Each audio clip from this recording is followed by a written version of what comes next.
Welcome to the podcast where Shocker, Grump, and Barty take you on an unplanned comedy adventure each episode. The host and guests remain anonymous to protect the innocent and the guilty. The views and opinions are not shared by the sponsors. All right, welcome to the podcast, fellas. What's happening? Here we are. Here we are. Once again, we just won't go away. All right, Shocker. So you just got back from Chicago. Tell us about it. Yeah. First off, I mean, we were just talking about man cave and decor and all, and this is random, but it seems like the boys through the years pick up fishing over time and getting these hot streaks and just love to do it. So one of the boys sent me a picture the other day, this beautiful bass he caught, and I don't know if I shared it with you, Barty, but he's holding his bass kind of across his legs, and he's got like khaki pants on, this slimy bass laying on his leg, which I'm too much of a neat freak to lay that bass across my pants. But moving beyond that, it's a cool picture, water in the background. But there is a dirty, dead, obviously, but I like saying dead, teddy bear, half buried, floating in the water, right, 3 feet off the bank. And he hadn't even noticed the teddy bear there until he sends me the picture. And I said, "That's an awesome fish. Tell me what the hell's up with the dead teddy bear floating in the water." And he was like, "Oh, I didn't see it." He said, "Well, I guess the answer is..." How did he not see that? I saw that picture. It was right. I don't know. Yeah, it's like AI. And it was like, want to know the story. If I did, I probably wouldn't be fishing here. I kept picturing like the pedophile on the new Vacation movie, the teddy bear on the front grill of his truck, it's in this pond in the back of this neighborhood in the middle of nowhere. Like something freaky and bad went on, and I don't really want to know. It's an odd picture. Man, I saw. So anyway, I heard a comedian one time, and he was talking about Michael Jackson, and God bless the man. I don't know I don't know how he got so freaking weird, but the bit from this comedian was that pedophiles everywhere were extremely distraught when Michael Jackson put up the Ferris wheel in his front yard. He said they all felt like they were out of business. They couldn't compete with the Ferris wheel. That's so bad. Yeah, talk about fishing in weird places, though. I was a bunch of years ago. Doctor I knew calls me and he says, "You like to bass fish?" I'm like, "Hell yeah, I like to bass fish." He said, "Good. I'm coming to pick you up on Tuesday." And I said, "All right." Well, he shows up in his Jeep and he looks at me, and I should have known as soon as this started.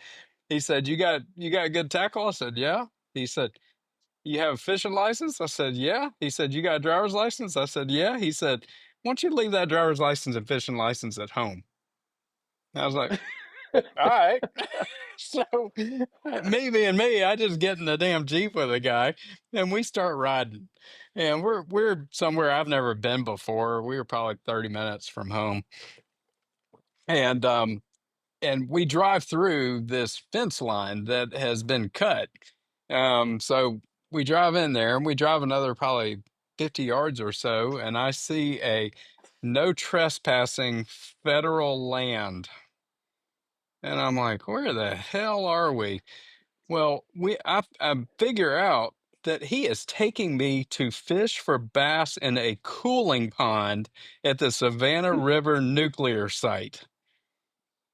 And I'm looking around waiting for the guys with the Uzis to show up, ARs to clear us out because we're illegally on federal land. And so we start fishing. We're catching these monster bass. I mean, I'm not exaggerating. We probably caught at least 15 bass that were 8 pounds or more. Over a probably hour and a half period. At one point, he looks at me and goes, "Hey, by the way," he said, "if you want to keep a couple of them, that's fine. I wouldn't eat them."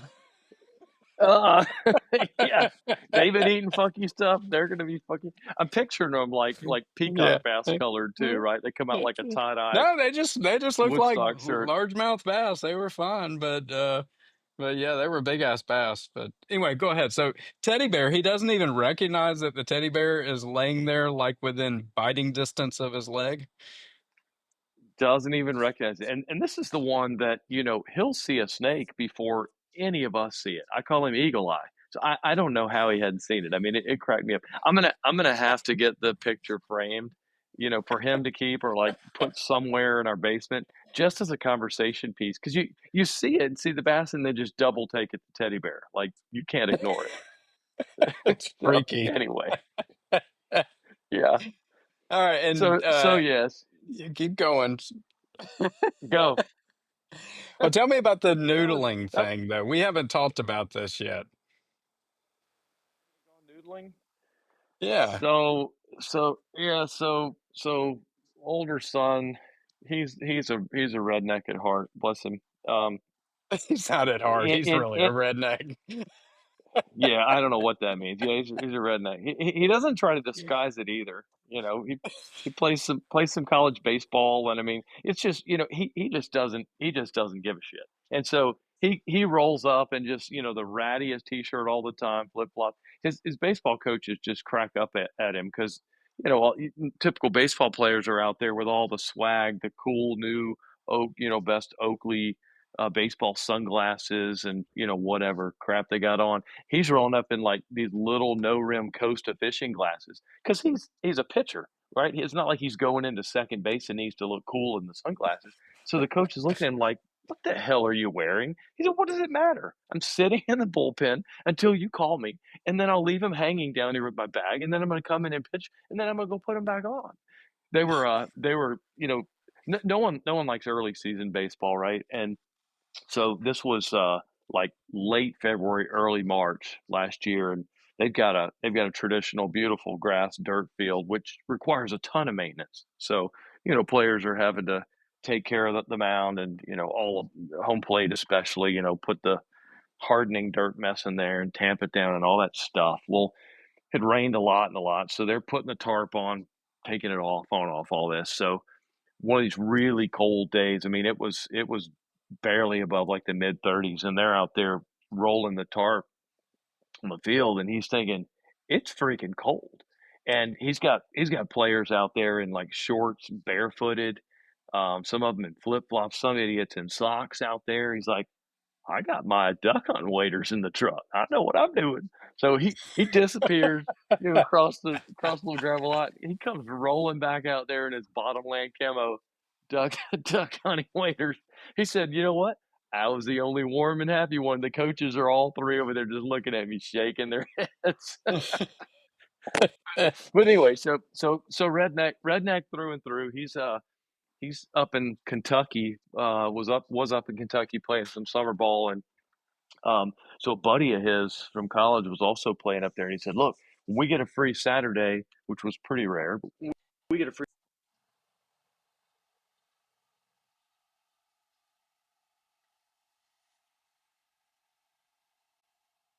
So he gets introduced to this guy that kind of manages all these noodling boxes. Now, if you've seen noodling, the way I was first introduced, at least through video, to this, you'll have some people go out there and stick their whole arm in these dark, you know, washed out holes underneath a tree root on the riverbank, right? So that this one's set up a little different. This guy's got about 150 wooden boxes placed throughout this massive lake or river or something, and got them marked with GPS and blah blah blah. So kind of like an upside down crate with a slit in one end. That apparently there's some protective measure and thought here that a snapping turtle can't fit through this slit in the end of the box. So that gives them some peace of mind as they stick their arm in this hole.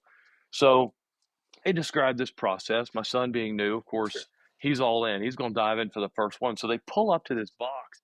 They have like a bamboo pole, prod pole that they stick in there, and they feel it knocking around or hit something. They know there's a fish in there, and can kind of glean as to how big it is or whatnot. I guess by how hard it gets bumped. So my son goes in, and I don't know the whole story as to how many if this was the first try or not, but he goes down, and I needed the full description of this. I said, so what is it like? He said, you've got to put your entire arm in that box all the way up to your shoulder to prevent that catfish from coming back out of the cut slit in the end of the box.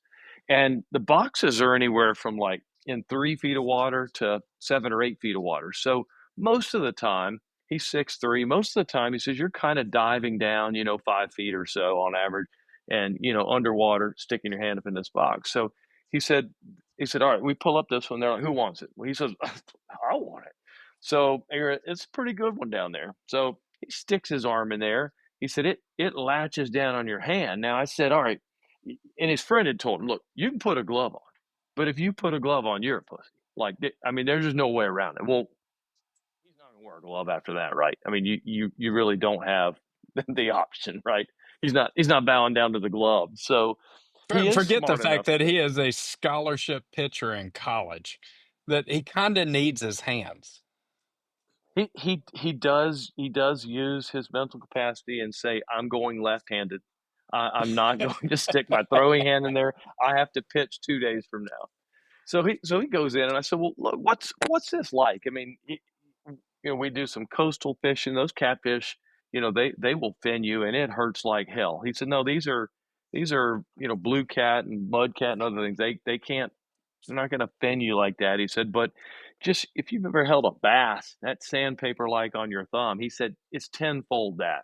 And he said, so it's already rough. And then they are thrashing around on your hand, just peeling the skin up. So he goes in and it bites down, and he fights and wrestles for a minute, comes back up, and he's got about a 25-pounder. And he sends me this picture, and he's holding it up. It's laying over his shoulder. He's got a bunch of buddies around him, a bunch of PBRs in hand, and guys smiling real big. And so celebrating that. He went down after a smaller one later, couldn't get it. And so the guy who manages and owns all these boxes, his daughter is like a championship noodler. She's about 20 and in college somewhere up there in Kentucky. And so he says, Dad, this isn't as much about muscling as it is technique. Because he says, I wrestled this one, and she's like, let me show you. He said, she dives down, and not a second of wrestling, she comes up with that catfish. And he's like, it is technique. so the other funny when they pull up, they're like, all right, there is a monster in here. And he's like, I'm in. So had gone through the alternating through the group of guys that are there to try this out. A couple of them just opted out early. They're like, yeah, I don't want any part of this. So he goes down, and this turns out to be about a 50-pound catfish on this Jeez. portion of the store. And so he said it bites around his hand and wrist, and then takes another chomp about halfway up his forearm.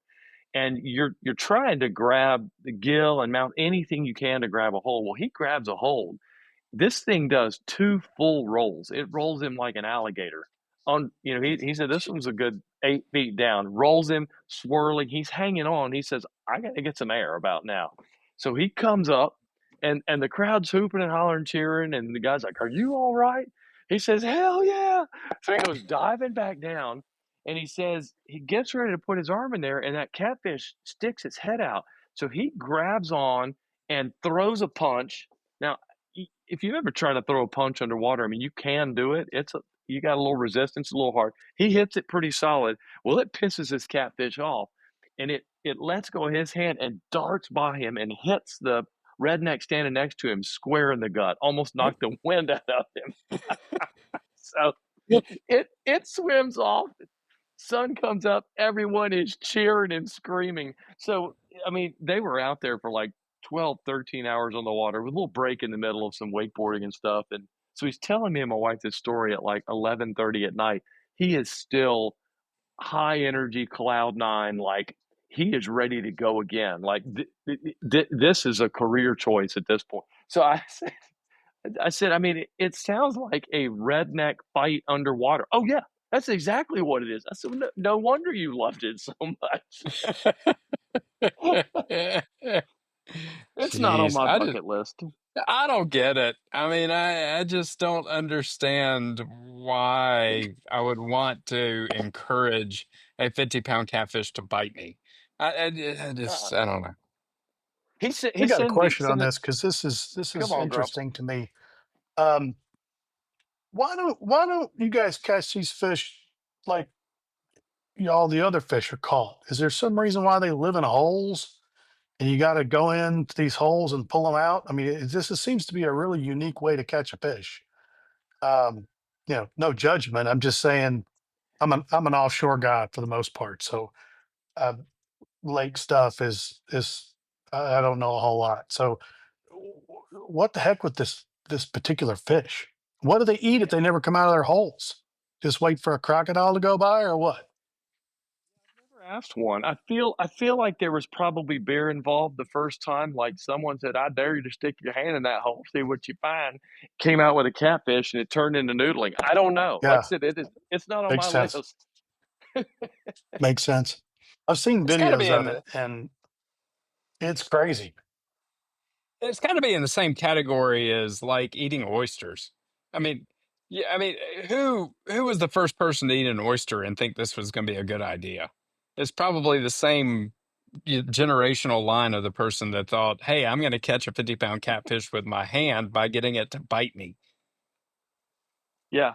Now Uh, look, he did send a picture that night of his hand. Clearly, the left hand just blood and scars and skin hanging off. I mean, it looked awful. And so the guy, again, left hand, the guy that was kind of leading this effort said, "Look, just just wash it good." And so my son said, "Look, it's not only the scratches and skin hanging off. Apparently, they have some enzymes in there that continue to kind of eat the skin off your hand." oh, And I'm like, "Oh, that's not, so it gets worse over the next 2 or 3 days." So he said, the guy said, "Look, you wash it real good and just coat it with Vaseline for about 2 weeks." And he said, 2 weeks. course, of course, again, he's a pitcher. He's throwing like 2 days later, and I said, you come off the field, and the umpires are doing their pitcher check for like stick them on your hands. He's gonna look at you a little funny, like, son, what the hell is on your hand? You're not gonna be able to explain yourself out of this. You got a panty on your head. that's right. One of the great movies So, of Raising Arizona. Never leave a man behind. Grumpy, you were quiet and you were making me nervous as hell. No, man, I'm just taking it in. So I don't have a lot of fishing stories. Most of my stuff's offshore, but I do have a great video of my oldest daughter who's going to ETSU um, as a freshman here in August. I caught the first shark that we ever ran into, and Oh, she was probably 6 or 7, maybe 8 at the time, and that was a good trip. But we've caught half a dozen shark, big ones, man, like 10, 12 feet long kind of sharks. Um, but you can't bring them in the boat, but they're brutal to bring up. yeah. So that's that's kind of fun. fun. Yeah, That is that's what fun. I Yeah. look forward to, the offshore thing. I've grew up fishing creeks and fishing ponds and stuff like that, but fishing was always extremely boring to me. But till I went offshore, and daggone, man, that's a fight. I caught a 55-pound cobia once, and that was about a Yeah. 45-minute fight. And I still got that fish in the freezer. I mean, we've been eating off that fish for a while. Yeah. That thing You was and, mammoth. and the offshore purists, love to troll, and they're going marlin and you know, uh, sailfish and other big stuff like that. I've always been a lover of bottom fishing out there. I think part of it's just the variety and feeling the knock on the rod. But to your shark point, like nothing more frustrating than knowing you've got like a massive red snapper on, and you Yeah. get it up to the boat and half of it's missing. Right, Or you're like, it that just son eats of your a man. whole. That's how it happens. You're bringing one up, and the shark is after it, and you kind of know it because they'll start darting all over the place. It's Oh yeah. hilarious, and yeah, it's just crazy fun. Yeah, I agree. We've gone out tuna fishing a couple times. The last time out of Venice, and man, it's hard to beat that. You get up out of the oil rigs and latch onto a 90 or 100 pound yellowfin, and that is Yeah. a fun. You'll be kind of white and pale, like you are going to vomit any minute. I mean, it's that kind of workout that's just brutal. But you better have a couple coolers ready to get all that meat home. Yeah, that thing with the fight with the cobia was kind of interesting because I've got this on video too. If I can find it, I'll send it to you. I got more crap on my phone. So we're out there on the rigs, and it was this episode was both my daughter, my niece, my wife, myself, and a couple of rednecks who were captaining the boat, and we were out there catching snapper. So snapper usually leads to something else, and we were out there, and lo and behold, um, those cobia will hang out in the shadows of the rigs, and so I was casting out to him, and this fish grabbed it and took off, and it was 45 minutes that, but the guides were literally coaching me, going, okay, just let it go, and then when she stops running, just bring her in, and it's the whole heave ho thing, and we'd get her up to the boat. And I know it's a her because she was full of eggs when we um, skinned it, or filleted it. And as soon as she would see the boat, she'd take off again. Zzz, like like 7 minutes. Yeah. Son of a. Yeah, there went all So you that do the work. process again, right? You're reeling it in, you're reeling it, and you literally have to um, you wear the fish out to get the fish. But the thing is, if you're not careful, you'll break the line. Their teeth will break the line.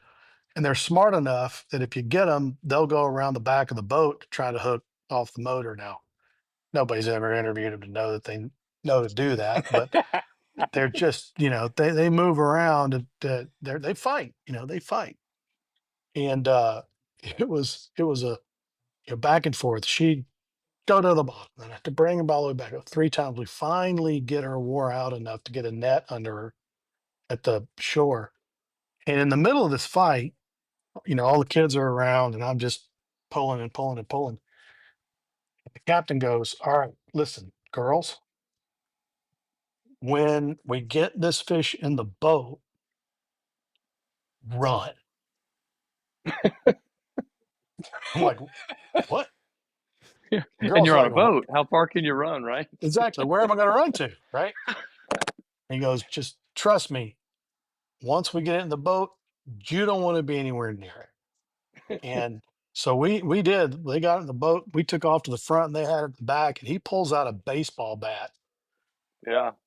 and wallops this thing on the head. And it was like the sound of a ping driver in the hands of Tiger Woods, man. It was like just rang true, man. And sure enough, that stopped the fight. But once it gets in the boat, it goes Thrashes absolutely around. berserk. And Yeah. if you happen to have an ankle anywhere near that fish, um, it's going to get broken, which is why he said that. So it was a fun trip, though. It was a learning trip.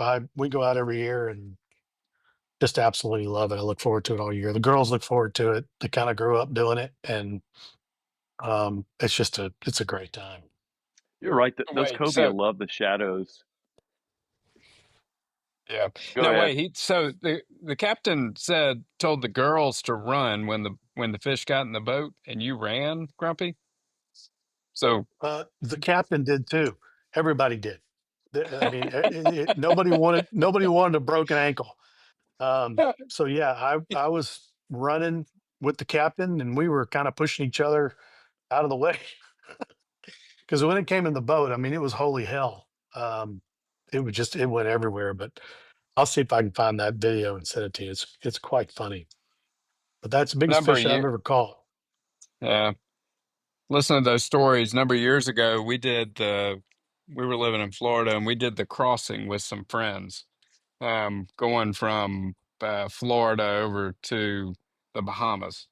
Um, and I don't know, it's probably 2.5 hour run or so over there. But when we get there, we've got my buddy's boat. So we put the boat in this little harbor at the place where we were staying, and there are sharks freaking everywhere swimming around. And the guys that were helping us tie up the boat said, somebody said something about the sharks, and he said, yeah, he said, whatever you do, don't get in the water. Those are bull sharks. And they were 8 feet, 10 feet, 12 feet, big bull sharks everywhere. And so fast forward 2 days later, we go out to the shipwreck rig, and there are people out there jumping off the shipwreck, and they're swimming around in the water. And if you get over in the shallow area, they've got smaller sharks you can feed, but those are good sharks because they're nurse sharks. And Yeah, and and they don't have I teeth, right? looked at everybody that I was with and said, "Oh hell no. You can have that. Mm-hmm. I'm not getting in there and feeding these damn sharks because it's I mean, we're less than a few miles away from where those big ass bull sharks are. How do we know a bull shark's not out here?" And like, "Oh, we don't see Right. any. I don't care. I can't see everything underwater." I stay in the damn boat.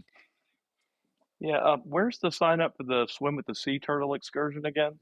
Oh, jeez. Yeah. Got to Yeah, get But you arrested in Alabama. the crazy one's swimming with the pigs, which I don't even Yeah, understand that. that's right. That's right there with noodling. Like who started this? Where'd this come from? those Pigs are pigs were nasty put there. creatures. Yeah, Yeah. that's got to be a great smelling island. I mean, they were put there, Ugh. and they procreate like rats, and it's cute. I would think it's cute for a minute. That'd be one of those things you do for the gram. Go over there, hop out, take a picture, post it, and get the hell out of there. That's nasty.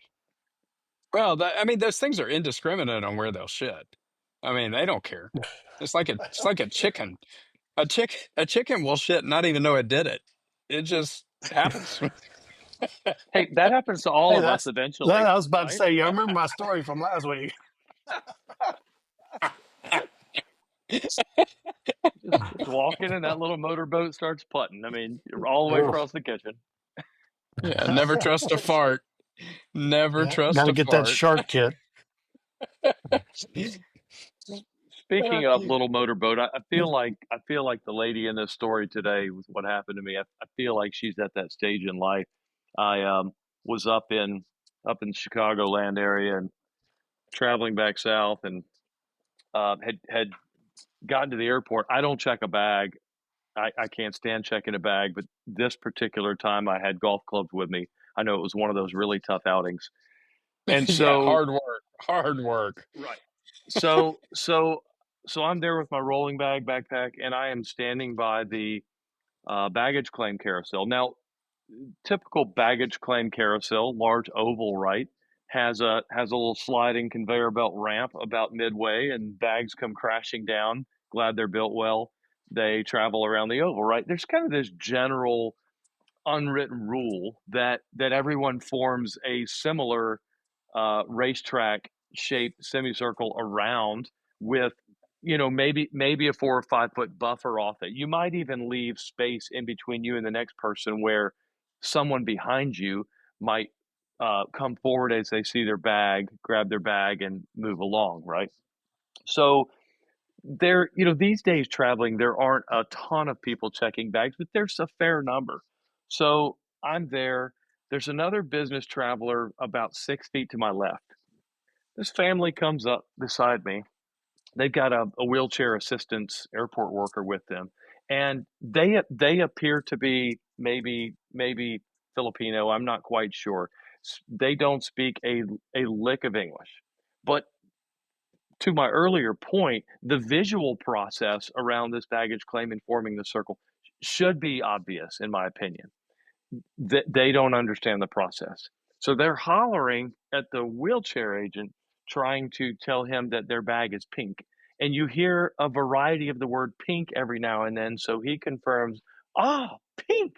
So now we're all looking for pink, right? So it's an older couple. I mean, they're probably, late 80s, 90-ish. One of them has what I call a toboggan, my wife calls a suggin, the knit winter hat, and it is propped up on there like A Rocky what? after. A Yeah, I know. suggin? She's a Yankee at Oh, heart. So so so the 90-year-old lady has this prop sideways on her head like Rocky just finished the run in the snow, and so they all come busting up through. They are she literally goes, and her butt is up against the thighs of the business traveler to my left, the old lady, and the young one barges right up there too. And I cut my eyes over there at him, and he sorry, I had a little collapse there on my desk. He gets the funniest big grin on his face and is trying not to laugh as he looks at me. So long story short, here comes two bags and then the pink bag. Well, they grab these bags and meander off. So I take a step over there to my left. I said, I learned something today. He's like, oh yeah, what is that? And he grins real big. I said, there is a cliff 3 feet to the right of that baggage drop conveyor belt area. You won't ever see your bag again if it makes it to that point. I mean, it was like life or death. This poor sucker had scuffs on his shoes. They were running over him. Never seen Dang. such. Anyway, Just tough more of the travel day. airport etiquette. Good God. Yeah, just some crazy folks out there. Yes, that is absolutely true. Hey, can't escape them though. The older I get, the less I like people. in general. It's tough. I get to ride a lot more Ubers though, and Summer is fun to talk to. Just have the gift of gab, and I've crossed paths with all kind of folks, and you don't know, if I'm an Uber driver, I'm making up the craziest friggin' story, not to quite scare you enough that you want to exit the vehicle at the next light we stop at, but at least keep you right on edge, wondering, is this nutcase for real? Like I want the 5-star rating, but I want maybe 4.5, and if you have to caveat why you didn't give it a 5, you want to say he might be completely insane.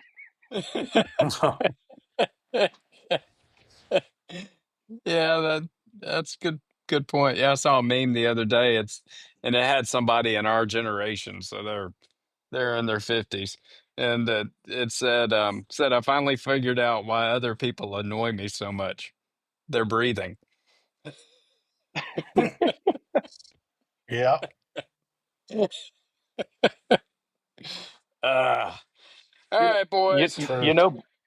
you know, Barty, you mentioned Michael Jackson, and I hate to even lead in with this comment because they are not not in the same category.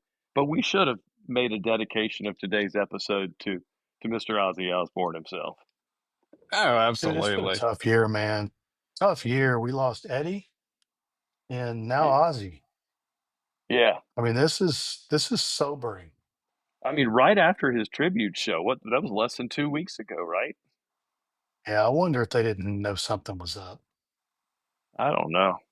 I mean, there's been something up with him for many, many, many years, but Yeah, I mean, no you know, kidding. certainly didn't know, his health was in that bad a shape right now. I think it was Parkinson's, wasn't it? That kind of maybe did Yeah, him in, but I don't know if you get a 2 weeks heads up on Parkinson's or not. yeah, I don't know. I But know I they don't know. I mean, these are the icons we grew up with. I mean, there were, you knew these people were, 10 to 25 years older than us. yeah, And but they were anthems, man. They were, a core part of our upbringing as Generation X, right? I mean, to have these guys kicking the buckets, just sobering. Like, yeah, and still rocking it. I mean, you watch any of the right. tribute show. I mean, you got some guys, 80 years old in skin tight leather pants. Not the Mick Jaggers, or not just standing there singing, pulling a George Strait sitting on a bar stool with a guitar, whom I love, by the way. But I mean, he's sprinting around the stage, dancing. I mean, singing, getting after it. Yeah. Like, it's insane.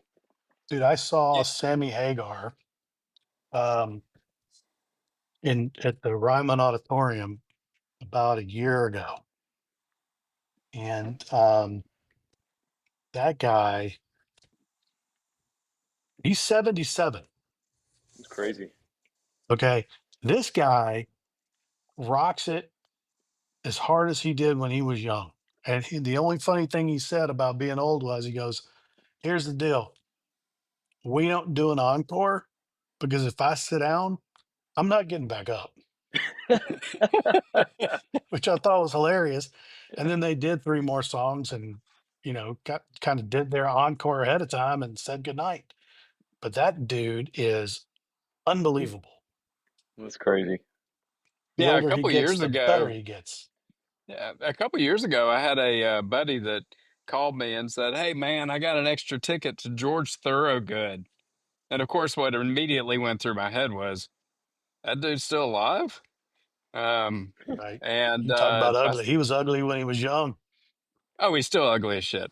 But dude still can rock. I mean, he was awesome. He was so good. Um, and I mean, bad to the bone. You could have closed your eyes and pictured him 40 years ago. He still had every bit of it. I don't know if these guys are just extremely well preserved from the amount of alcohol that they've drunk over the years, or what it Pickled. is, but They're yeah, pickled. I saw Def Leppard a couple years ago, and they were fantastic. Um, they still got it. So Those are I the don't know how they hold classics. it together. Oh yeah. Yeah. Well, I'll give you guys a tidbit if you didn't already know, but obviously Eddie has a son named Wolfie, um, and his band is Mammoth. And I'm here to tell you, he got every bit of the talent that Eddie had and more. So if Really? you're not familiar, check it out. That kid is unbelievable. I mean, he has a legacy aura about him and is incredibly humble and down to earth. And his last record, he played every instrument on the record, and every song on the record kicked ass. So if you don't know about Wolfgang Van Halen or Wolfie, they call him a lot of different things. Um, I think this band's going under Mammoth right now, but I'm sure it will probably change over time. But that dude, I mean, Eddie ain't over. I mean, he may no longer be with us, but he very much lives on in Wolfie, and just got a tremendous respect for Eddie Van Halen and his talents. And yeah, crazy. But I mean, I would be remiss if I did not mention Molly Hatchett, which is without a doubt probably the second best Southern rock. Wait, Are you are excuse you me. laughing at are you laughing at Grumpy say I would be remiss or Molly I Hatchet? just Which of want to I which keep of think going. Barty's got a problem over there. He needs to straighten himself out. I Grumpy and said I have a second best. Grumpy and I I said have a second best history. because Lynyrd Skynyrd is number one. Okay, I'm gonna give it to the Skynyrd boys. Okay, and them Van Zant boys have that's a trifecta of talent. All three of those brothers are unbelievable. I've been to the crash site. Okay, but Molly Hatchet is running a close second. If you have a music appreciation older than say middle school, you would be on board with that logic. So just say if you haven't cracked out the old Molly Hatchet lately, there's some gifts there as well. Well, no, Shocker doesn't know the reason for this, but the reason I'm giving Grumpy shit about Molly Hatchet is Grump and I used to ride motorcycles some, and we went. He's saluting right Molly now. Hatchet, We Molly went Hatchet. we went on a motorcycle trip to a big event called Thunder Beach, and one of the headliners for the music for this event was Molly Hatchet.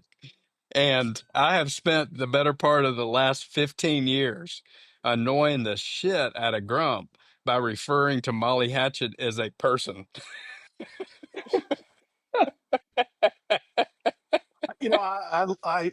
I forgiveness is a big thing with me. I mean, because everybody makes their mistakes and jumps, and says mean and hurtful things. You know, I always tell my girls, hurt people hurt people. So just kind of let it go. And But what you're not, I mean, the beauty of that, we had a Molly Hatchet experience at, I mean, Shocker, come on, Club La Vila. I mean, Yeah, does it get any tough. better? I mean, come Redneck on, Riviera. Yeah, it's no better than that, right? You're spending yeah. a week on the back of a Harley Davidson. I just don't know what kind of cherry you could possibly put on this cake except Molly Hatchet at Club La Vila. I do have And a it was a question. great show. And as You soon said as we got there, go ahead, with your question. my question. You said spend a week on the back. So were you letting Barty drive? He was, Oh, yeah, no, no, Grump no. was riding bitch. I straddle my Sorry, own steel I couldn't let steed. it. No. I couldn't let Yeah. it pass. I think was with us on that trip. So we had the designated, I won't say it. Um, but we went to the show and it was outstanding. I mean, it was outstanding. And for guys to show up like that with so little musical equipment and fill the room with holiness, is just is phenomenal. And I was having a great time, and I was buying shots for folks. Man, I said, okay, I'll be right back, y'all. And there was 5 of us, and I was buying shots of Jaeger or whatever. I can't remember what I was buying. And by the time I got my shots and came back to deliver the shots, they were gone. He straight up left me there. What? No, you gotta be fair on this story now, Grump. You are leaving out some critical elements. But do tell. You had oversold this concert. You had talked about it nonstop for probably 6 weeks, and Sounds then about right. continuously for 3 days while we were on this trip. And we finally go to the concert to appease you. And so all of us are there Oh, because we love you and support you. And we had been there at this concert for like, I don't know, 2 hours. And we got all there the early so music, we could be up front. well, okay, so maybe 3 hours. But we've been there for a while. And as you will recall, we told you on at least a couple of occasions that we were about ready to bail and move on to the next part of our adventure. And you had argued with us. And when you said, I'm going to get everybody shots, I said, be careful. When you come back, we're probably not going to be here. And you Yeah, laughed I don't remember and any of walked that. off. I don't remember any of Uh-huh. that. Uh-huh. I remember none of that. Yeah. But you're right. We did leave your I, ass there. you did, man. Cherry on the pie, cherry on the cake, and you walked away.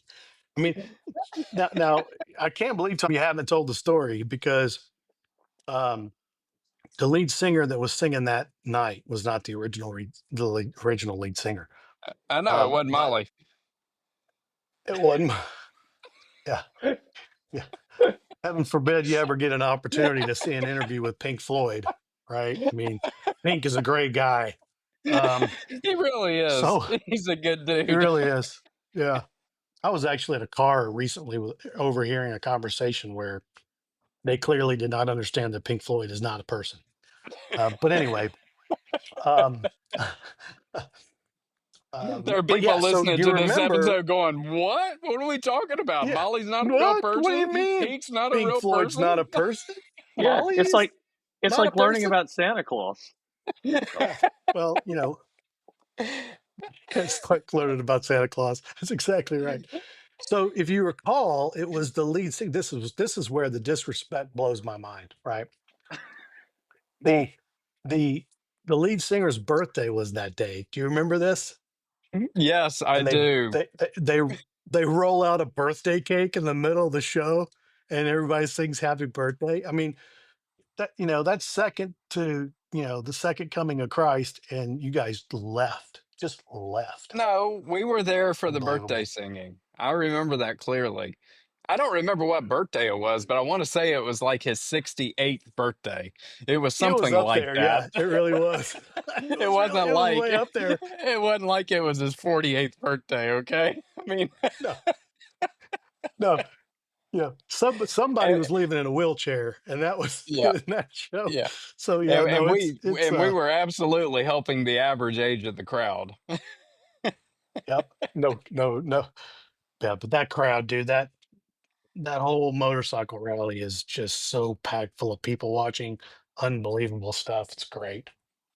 Oh, it's It really You is. know, fantastic. back to your Eddie comment and success of his son. I mean, there are some really cool artists. You love to see their children coming along. Like we'll leave some out of this, like Billy Ray Cyrus and Miley, as an example. But like Please. Lucas Nelson's a great example. Bingo. I was going to say that. Oh, I mean, Unbelievable. Isn't it crazy? yeah. He Willie couldn't perform at a show, and Lucas got up like I'm here. I'll play his songs, and like every single song, and I mean the duet they do together. I mean, just so talented.